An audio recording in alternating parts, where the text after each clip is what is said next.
अस्सलामुअलैकुम। आज मैं आपको एक डाक बंगले की भूतनी की कहानी सुनाने जा रही हूँ।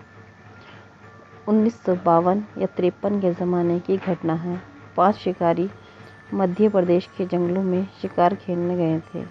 उन्हें ठहरने के लिए जगह नहीं मिल रही थी। डाक बंगला खाली नहीं था।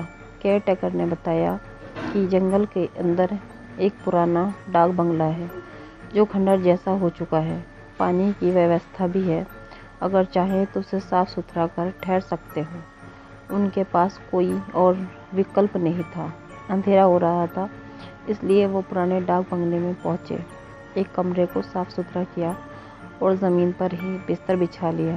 अपनी बंदूकें, राइफलें दीवार पर टंगाकर ताश खेलने बैठ गए। देर रात को साथ लाए भोजन को खाकर सो गए।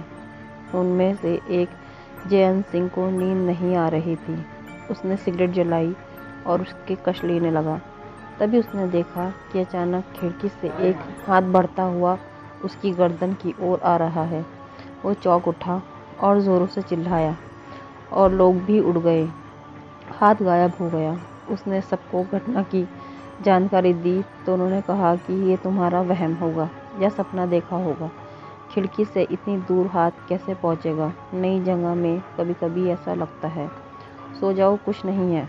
उसने लाख विश्वास दिलाने की कोशिश की, ये सच है, लेकिन किसी ने विश्वास नहीं किया। सारे लोग फिर से सो गए। उसने भी सोने की कोशिश की, लेकिन नींद नहीं आई। सुबह उठकर सभी लोग नाश्ता पानी पीकर शिकार की तलाश में निकल गए। उस दिन की सिर्फ कुछ वन मुर्गियाँ मिली, जिन्हें शाम को पकाकर उन लोगों ने खाया। थोड़ा टहलकर घूमकर वो ताश खेलने लगे। तभी पायल की आवाज़ आई, जैसे कोई दौड़ता हुआ जा रहा हो। इतनी रात में कौन औरत जंगल में दौड़ रही है?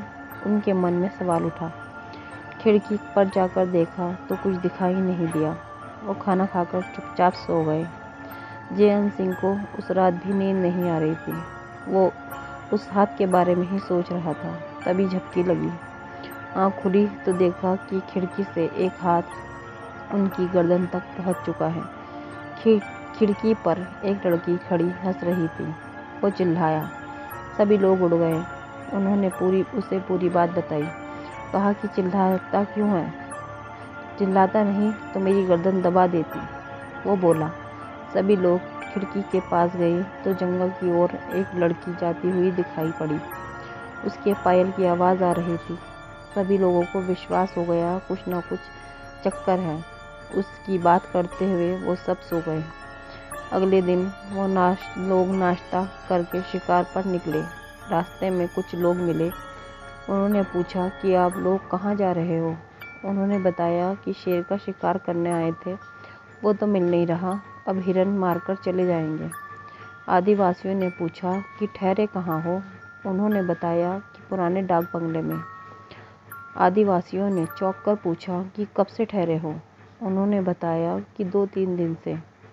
आदिवासियों ने हैरानी से पूछा कि 2 दिन ठहरे और जिंदा हो, क्या मतलब? साहब, वो भूत बंगला है। वहाँ एक लड़की की आत्मा भटकती है जो हर रुकने वाले को मार डालती है। किसकी आत्मा है वो? एक केयर टेकर की बेटी थी। एक बार केयर टेकर बीमार था और कुछ शिकारी रुके हुए थे। चौकीदार के बीमार होने की वजह से उसकी बेटी ही उन्हें खाना पानी देने जाती थी। उन्होंने उसके साथ ज़बरदस्ती की और मार डाला। तभी से बंगला वीरान हो गया। कोई भूला भटका इधर ठहर जाता है तो लड़की की आत्मा उसे मार डालती है। बंगला भूत बंगला हो गया है। आप लोग भी वहाँ से हट जाइए। रुकने का मन हो तो गांव में चले आइए। उन लोगों ने रात तो किसी तरह काटी। सुबह होते ही वापस घर लौटने की तैयारी करने लगे।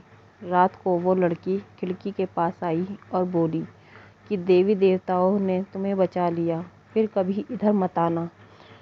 आपको मेरी कहानी अगर पसंद आई हो तो प्लीज़ मेरे चैनल को सब्सक्राइब कीजिए, लाइक कीजिए, कमेंट कीजिए। शुक्रिया। अल्लाह हाफिज़।